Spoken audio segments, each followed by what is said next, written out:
Shalom Aleichem, on est dans Chazon Ovadia, dans la halachot de Mavi'ir. Mavi'ir, c'est de allumer le feu. Ou Mechabé, Mechabé, c'est de éteindre. Pas dans toutes les conditions, dans Mechabé, il est chayav le bonhomme. Des fois, il est assourd de la Rabanan. On verra, Bezat Hashem, Nitzotz Esh, Shenotzar, Ketotza'a, Mishifshuf, Shne, Atsamim, Zebazé. Une étincelle. On frotte par exemple des pierres, ou on frotte peu importe, ou de la métal, et puis voici ce que c'est un étincelle, et tout de suite il s'éteint. Et ainsi aussi les étincelles qu'ils se font, se créent, parce qu'il y a un coupe-circuit.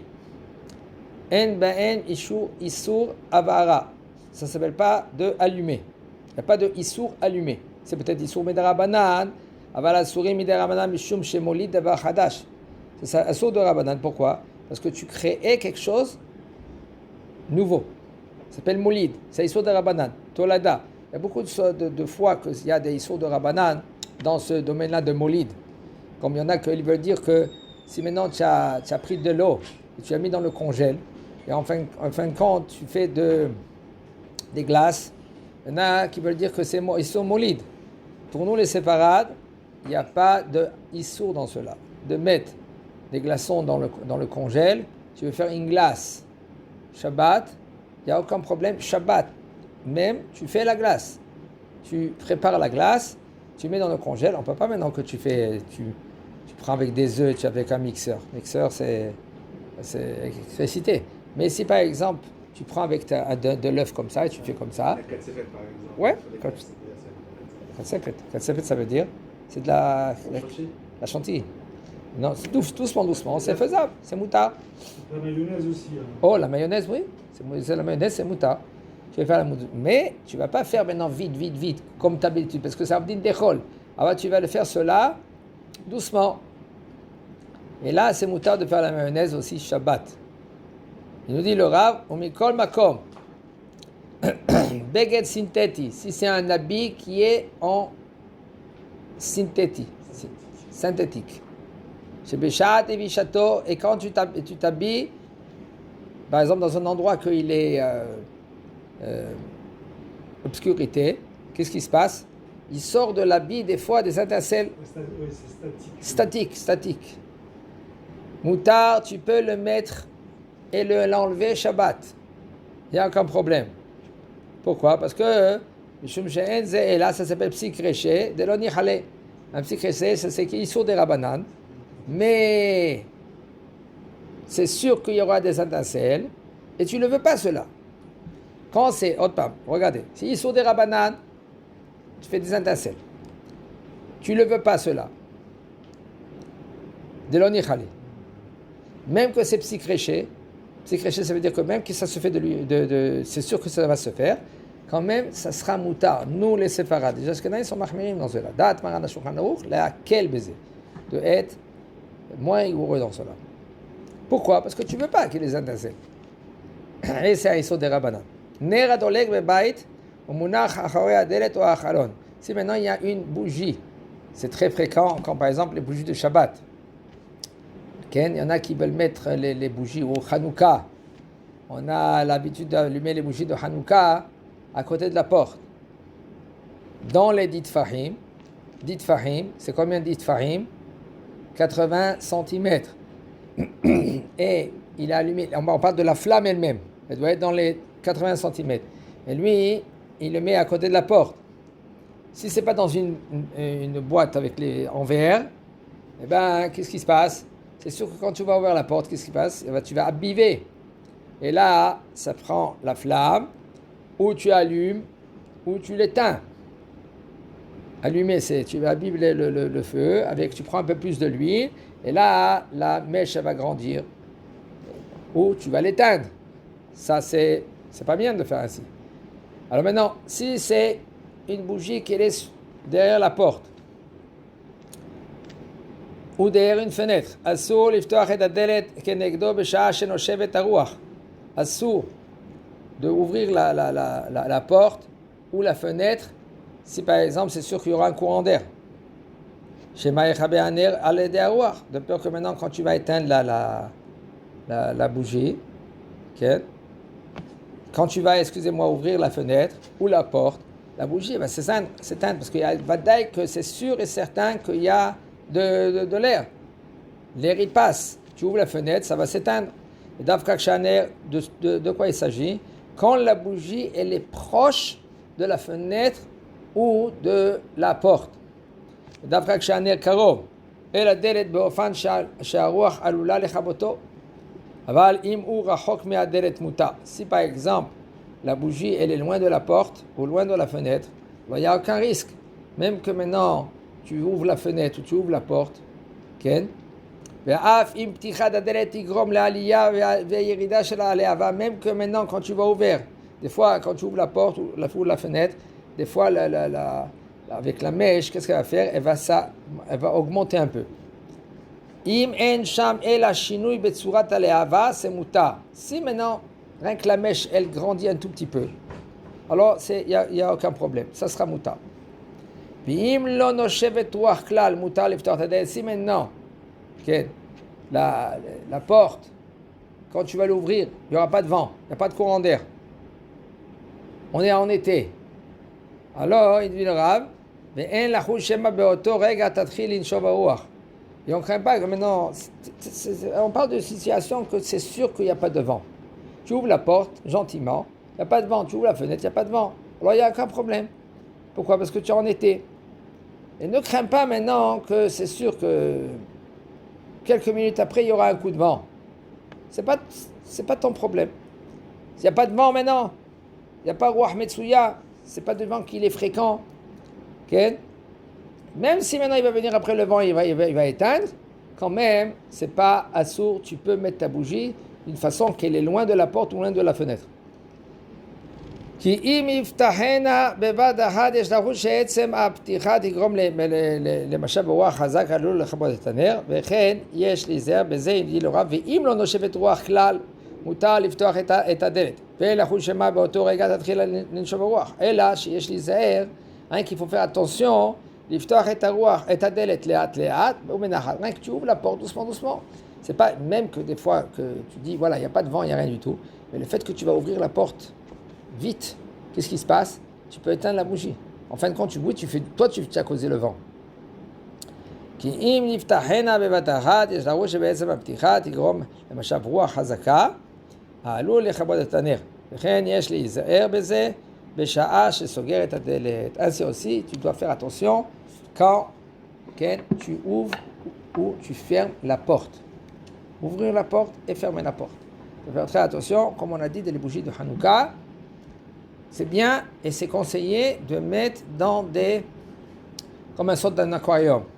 Même les bougies de Shabbat, c'est plus sécurité aussi. Pas de mettre un verre en bas, et c'est bien de les mettre comme une sorte d'aquarium. Okay? C'est fermé en haut, rien qu'il y a un trou en haut, parce que sinon s'il n'y a pas un trou, il n'y a pas deux trous, qu'est-ce qui se passe?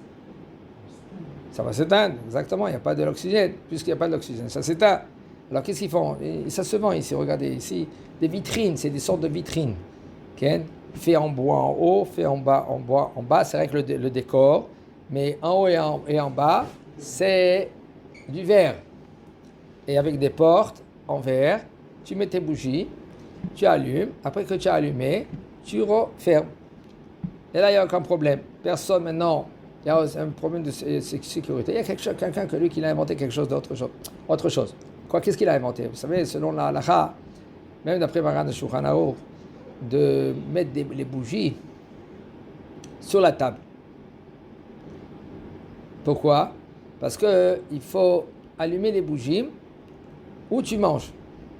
Alors il y en a qui vraiment, ils mettent les bougies sur la table. Ça dépend. Si maintenant il y a des adultes, et encore. Même qu'il y a des adultes, sans faire attention, on peut faire bouger la table, ou par exemple, on a les boissons, tu as attrapé la bouteille pas comme il faut, elle peut tomber. Alors même un homme que lui qui veut soi-disant bien faire, c'est pas trop conseillé. Alors il y en a qui mettent les bougies à côté de la table, sur un comment on dit ça, une étagère, mais une étagère par exemple en verre. Il y a des petites étagères en verre. Ok. Et il y en a qui font encore mieux, c'est ça que je vous ai dit tout à l'heure. Ils font, soi-disant, une sorte de très haut, comme une lampe. Mais il y a des petits verres. Et la femme, elle le fait descendre comme ça, c'est sur le plafond. Elle le fait descendre. Elle allume ses bougies la veille de Shabbat. Et elle remet en haut. Alors maintenant, c'est à une hauteur suffisamment que tu peux manger. Il y en a un qui l'a inventé cela. Que tu peux manger avec les bougies sur la table. Parce que où on allume les bougies, où il y a un endroit de oneg. Oneg, ça veut dire plaisir, tenir plaisir Shabbat. Mais là, encore, il ne faut pas s'amuser à cela. Avec cela, il faut être faire très attention. La Torah nous a dit Ushmartenen Ashoterem. Faites très attention de se préserver, de ne pas les laisser les bougies allumées. Même Hanouka, la mitzvah, elle est de laisser les bougies allumées une demi-heure. Tu as allumé, c'est ça la halakha selon nous, les séparades. Tu as allumé les bougies, par exemple ici en Eretz, par exemple, c'est à 5 heures. Une demi-heure après, tu peux l'éteindre. Tu ne vas pas l'éteindre, tu vas souffler. Et là, avec une cuillère, ou avec le doigt, avec un